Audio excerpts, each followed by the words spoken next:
What's going on? Chris here, and for this coming event into the new monthly open, I've been having this. I've been making a video and saying how I'm expecting an upward movement, and then that's when we're going to get in short. And I've been having a bearish bias for quite some time, and most of the proof of work behind that is looking at some weak, lackluster credit spreads from high yield growth credit spreads or the corporate credit spreads, and also oil looking pretty weak, even though it gained some strength from the lows. It's still looking weak, and there is no real significant market structures. There's an H4, but the week hasn't closed yet, and oil can go anywhere right now because it's been so oversold. But right now, I think it could go even lower. Even with the S&P 500, I think you could go lower. And this is kind of a blind up of statistics that are in line with my bias. I like FX Evolution. They do a lot of heavy lifting on the statistics. It's just whenever you don't have like a way of showing, I guess, some discernment with the markets, it's easy to get, because he flips sometimes and he's able to provide all these statistics, and he flips up and he flips down, and it's a little hard to discern. But when we get the long-term bias correct, and the long-term bias, it's still not over yet. It still hasn't turned super bullish. If we were to go to S&P 500, we haven't closed the week above this weekly resistance right here at that close, the up weekly close. Now, if we get a weekly close above that, then we can be bullish. But right now, we haven't done that yet. If anything, we're about to test the bulls to see if they can hold. If they can't, and the bears come out and make it really hard, and it's not a weekly close above that level, then the bulls will give up. Because then the bears be like, oh yeah, you're not super strong here. We're going to test you all the way to the lows. And that's going to be interesting because, if credit spreads and oil fall apart, there's going to be panic. Everybody's going to be selling. And rate hikes, according to Powell today, seem like they're not going anywhere. And it all makes sense because we're in the fragility window. Here's the present. Obviously, this was made at 10/20/2022, but we're not in the green zone. We're heading towards the inversion points, and this non-green zone has upwards of 4 recessions. So if we were to get a recession, it would be in the fragility zone, and we're in the fragility zone right now. We're almost near the peak. And the last time there was a recession at the peak was in 1980 and 82. That happens to be when Volcker was around. But, there's a lot of fragility, whether it's the world and the loans from the IMF, or it's fragility and just the rate hikes and the loans made to businesses from COVID or from other times. Those rate hikes have high impacts on those interest rates to businesses that got those loans, and I think those loans during COVID are no exception. I'm not sure if they're fixed or anything, but here we're gonna let the video play. Sitting at 12.43 billion. So what's happening exactly with Credit Suisse? Let's take a look right now together, along with our normal daily show of stocks, commodities, and cryptos. See you soon.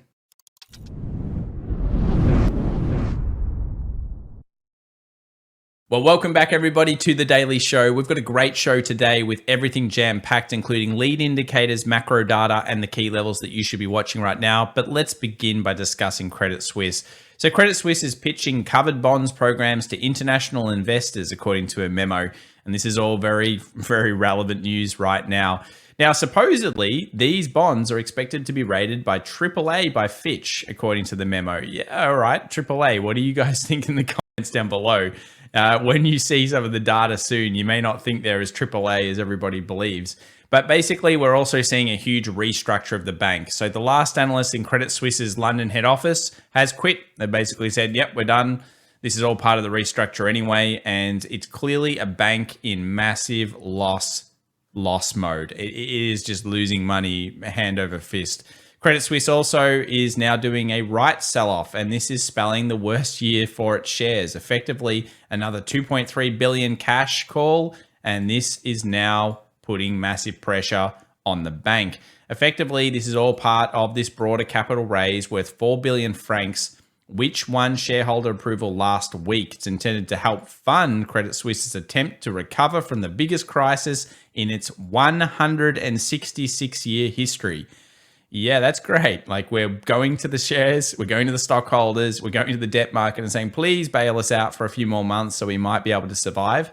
This is the problem we face in these markets right now.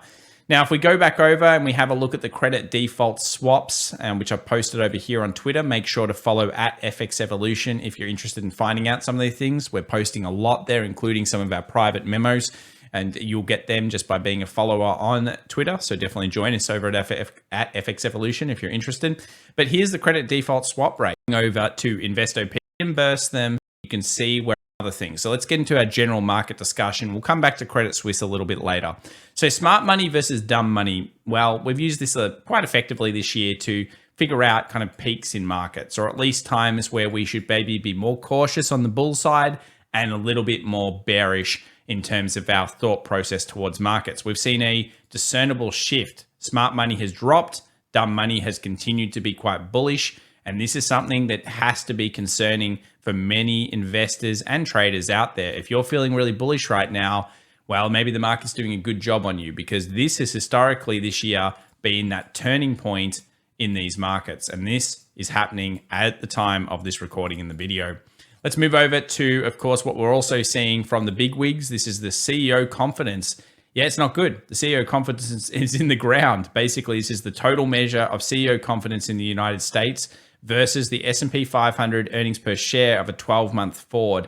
So what you'll notice is that when they go rock bottom, the CEOs, that's not usually a good thing for valuations. And I still think that 2023, and make sure you follow and subscribe to this channel because we'll be covering every day through that time, will be a very tough time for potentially valuations in stocks, specifically highly valued stocks that, while they're already down quite a lot, could actually compress even further. What if some of them actually start making significantly less money due to interest rates being at a high rate for a long period of time?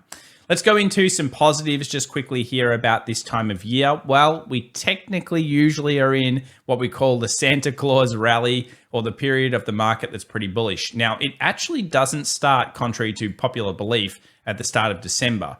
Usually there is a little pull up followed by a pick down that happens over the last 30 to 50 years. And the middle of December is where you actually start to get that Santa Claus rally. Now, will it happen in 2022? I'm not sure. This is just the statistics that are around, and it's always worthwhile noting these seasonalities that do play out. So if we're seeing like a pullback that happens into December 15th, 14th, maybe that's a time to be looking. If we see the positive signs on the charts, hey, you could pay attention to that in terms of Santa Claus rallies. The worst start to the year going into Thanksgiving, the data stats are usually not very good. You see the red ones here. And when you go over for the rest of the year, they're not that positive. So again, even if there is a Santa Claus rally, it's not expected to be a kahuna kind of big move, 10% or anything like that. That's not usually what happens based on the current data stats that we're seeing. Now, is there any hope? Because of course we've been negative here on Credit Suisse so far. Well, yeah, there probably is going to be hope. And statistically, when we've had bad midterm years, that is midterm election years, we've gone to incredibly good rallies through the next year into 2023. But what that could also mean, remember, is still further pain to come, followed by an amazing rally later on in 2023. We do know at this point, at least it's incredibly likely the US is in a recession. We also know that that's probably going to be called sometime around March to April of 2023 in terms of the official time they call it a recession. Somewhere around there is expected. The bonds market's telling us this. We'll look at that later on. 50% of all yields are inverted by far. That's not ever been wrong now in the last 50 years in terms of recorded history. Now, if that is to occur, will we see potentially a market going down? Well, recently we talked about a Fed pivot, which is the main bullish case at the moment for markets. Since the Feds usually pivot, they only pivot because the economy's sick. So we'll look at that a little bit later on when we get into the charts. But just remember that, yes, it looks pretty scary right now. Yes, you've got to be careful. This is the critical point for the stock markets. And we'll look at that very, very soon. Take a quick gander over here at the GFC, the global financial crisis. You will notice 20 levels. This has historically been a very good point of turn for the markets this year. When we've had these 20s, we've had turns. When we've had these 35s, we've had turns. If you ever want to prove something like that, load up in your TradingView platform, or of course Tiger Brokers platform, load up some kind of comparison, bring them side by side and be able to check out what's going on here. So here we have, of course, the screener, and you'll notice that we do have quite a lot of correlation with lows and market highs in terms of VIX, with highs and market lows in terms of VIX. VIX is a great indicator of fear and greed, and this is just it playing out. So at the moment, people are a little bit greedy. That's what this chart is actually telling us. Let's move over to yield inversion. All right, so that's basically it. Like, his points are very similar to mine. He pointed out institutions are bearish and retail, and that's kind of what I have too. Is that institutions are bearish, and then he pulled out like some kind of seasonal thing, and this is the decennial, the 10-year seasonal, the annual seasonal, and then the 4-year, and it's indicating right around what 12.6, 12.4, 12.6. Roughly the end of this week going into next week, we're expecting some kind of reversal to the downside. So that's basically that. And with fragility in oil, so we want a big version of this. This is the big version, and we look at oil.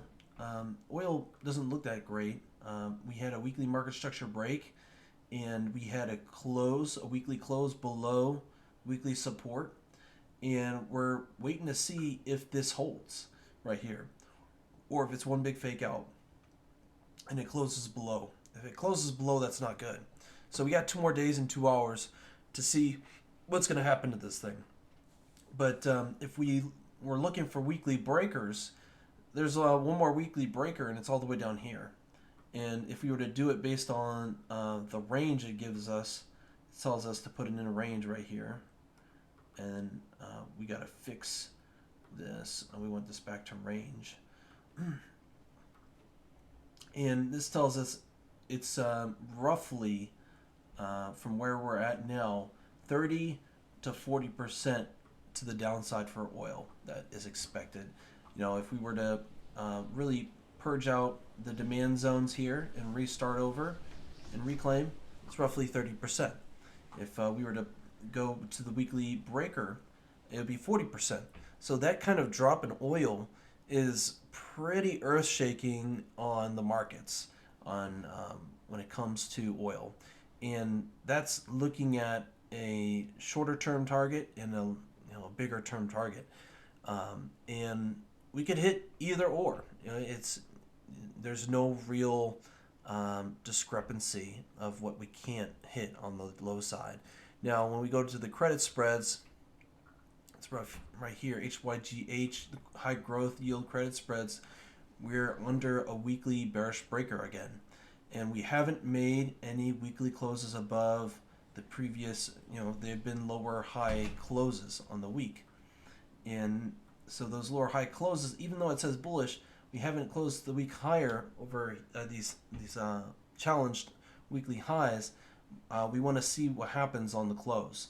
If we continue just to get rejected in some way, or a swing failure pattern to the downside, and we start to see weakness, and we close weeks below here, below these weekly closes on the downside, then that's bad news. It's leaning bearish already with us being under a weekly breaker.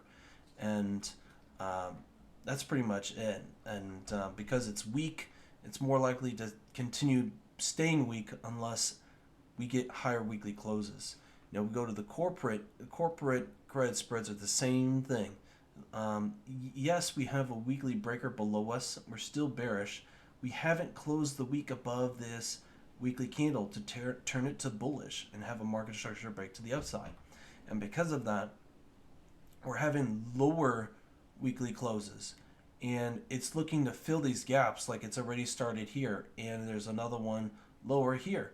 So if there's continued weakness and we don't close the week above this previous weekly high close here, then it's going to continue to remain weak, and we're going to test these lows like we were going to test on S&P 500. So, if you just take two simple asset classes like credit spreads, and the world mostly runs on credit, especially business credit, and then the rate hikes are going to continue to be high, and then also oil fragility in the market, it's going to make a lot of pain when they all come down. And it looks like they could all come down at once. They're both fragile and weak. They're both technically under a weekly market structure break. And I can show the weekly market structure break again on just a different viewpoint.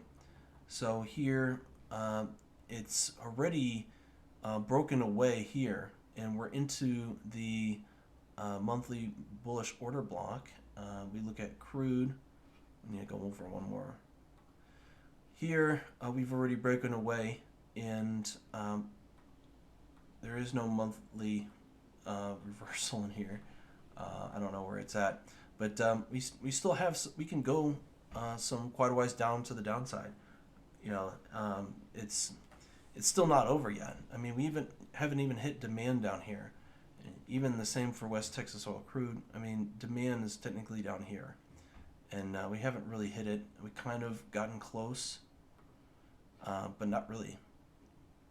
So we have more downside that we could go to on the weekly demand, and I think that's all going to translate into the S&P 500. So the idea I'm putting forth is that we're going to continue a little higher, but it's just more of a fake out pump to trap bullish buyers, and that bullish buyers will help with the momentum to the downside once they capitulate and they're like, oh my gosh, I bought the top, and they're going to sell.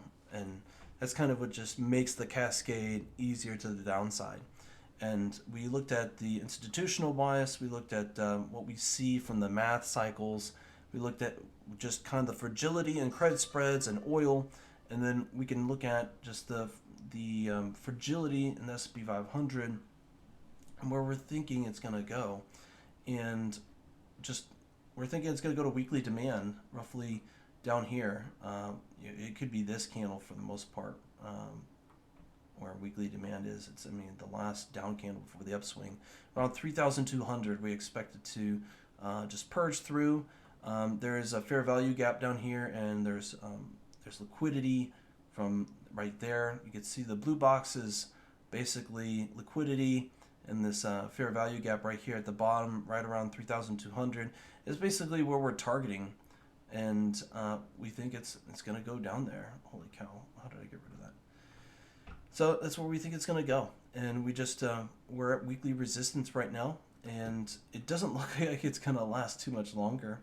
I got the H12 RSI kind of Bollinger Bands looking like thing, and then we got some diagonal trend lines. We got a Fibonacci fake out zone. So this is a H4 bearish order block. So we're expecting somewhere right around here to be the top. We don't know exactly. We can get like a general area, but best case scenario, we hit this 41.2739 for the top, and hopefully by Friday we touch it, and then it gets back down here roughly by the end of Friday. That's kind of just what we're expecting as far as that. And then on the H12, we're almost overbought. We're at 66, and it's looking like it's moving fast for a short amount of time. And if we were to look at the H4 side on the market structure breaks, we have an untested breaker here, and it's going to want to pull it down, obviously. And then there's also a naked pivot here that's going to be act as a magnet to pull this thing down. So once we hit resistance, we trap a whole bunch of bulls. It's going to be a really nice short to the downside, and we're looking at like a possible 20+% to the downside if we were to go to 3,200. So if we were to just do that, 3,200, roughly 20%, 30% for oil, 20% for the S&P 500, if I misspoke. But yeah, that's kind of what we see for exhaustion of just going up too fast in a short amount of time. And we're looking for overbought signals on these oscillators. And we're just trying to play it safe for a nice short to the downside. And yes, this was a nice move. It filled this gap. It was so much in the afternoon and evening. I wasn't really prepared for it. I was hoping it did it in the morning. I was ready then, but now I'm not. So we'll see what happens in the coming days. But for the most part, it's just easy waiting. One thing we want to happen is that we start to get an H4 breaker to show on this time frame here. We get an H4 breaker, and there it is. So it's right there. So once this thing breaks, we're going to be really interested in the short that comes to follow. And that's the exciting part, is that finally we got an H4 breaker block to pop up, and now it's begun. And we're going to just continue to wait and watch and see what it does. And then once it's broken, we're going to take a short to the downside, and where it may it answer all our financial problems within December going into 2023 with the inflation that the Fed cannot fix. So thanks for watching. See you in the next video.